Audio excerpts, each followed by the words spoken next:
శ్రావణ మాసంలో ఇచ్చే ఈ నల్ల శనగలతో అండి మా ఇంట్లో చాలా పాతకాలం నుంచి శనగ బెళికలు అని చెప్పి ఒక వంట చేసుకుంటాం అండి. చాలా బాగుంటుంది. దానికి కావాల్సిన ఇంగ్రీడియంట్స్ కూడా ఏం లేవు. అల్లం, పచ్చిమిర్చి, కరివేపాకు, జీలకర్ర, ఉప్పు, నల్ల శనగలు ఉంటే చాలన్నమాట. దీన్నే మిక్సీలో కొంచెం మెత్తగా అంటే కొంచెం గరుగ్గా అనమాట అలా రుబ్బుకోవాలి. రుబ్బుకున్న తర్వాత నీళ్ళు అస్సలు వేయక్కర్లేదండి. ఆ తడి, అందులో ఉన్న తడి చాలన్నమాట. ఇప్పుడు పెనం బాగా వేడెక్కిన తర్వాత దాని మీద నెయ్యి కానీ నూనె కానీ అప్లై చేసుకోవాలి. తర్వాత ఉసిరికాయ అంతా ఈ పిండి ముద్దను తీసుకుని పెనం మీద స్ప్రెడ్ చేసుకోవాలి. ఇలా స్ప్రెడ్ చేసుకుంటుంటే ఒక్కొక్కసారి ఆ పిండి మన చేతిని పట్టుకుని లేచేస్తూ ఉంటుంది. అప్పుడు ఒక్కసారి చేతిని నీళ్ళల్లో ముంచుకుని మళ్ళీ దాని మీద వత్తామనుకోండి, ఈ బెళికలు చక్కగా రౌండ్ షేప్లో వస్తాయన్నమాట.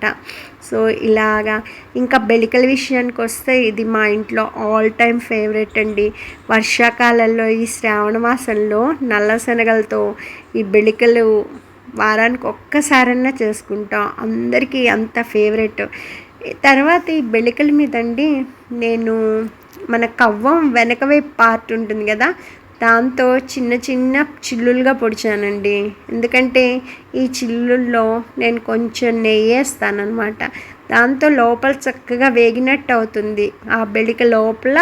అలాగే చుట్టూ కూడా వేయడం వల్ల చక్కగా వేగుతుంది, కరకరలాడుతుంది అన్నమాట. తర్వాత దీనిపైనే నేను మూత పెట్టేస్తాను. ఈ మూత ఒక 2 minutes అన్నా అలా పెట్టేసి అట్టే పెడతానండి. అప్పుడు లోపల ఏమన్నా పచ్చి ఉన్నా కూడా పోయి ప్రాపర్గా కుక్ అయ్యి మనకి డైజెషన్ కూడా ఈజీ అయిపోతుంది అన్నమాట. తర్వాత మూత తీసి ఈ బెళికల్ని రెండో వైపు రివర్స్ చేస్తాం. అలా అయితే రెండో వైపు కూడా చక్కగా వేగుతుంది.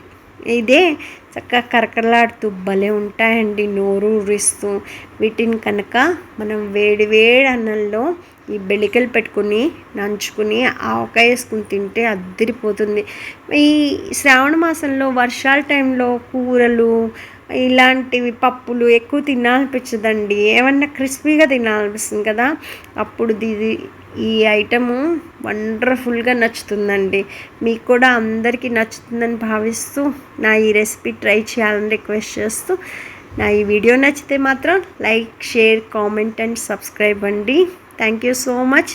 ఆవకాయతో తప్పనిసరిగా తినండి, ఎందుకంటే ఈ వడలు ఆవకాయతో తింటేనే చక్కగా డైజెస్ట్ అవుతాయండి. Thank you.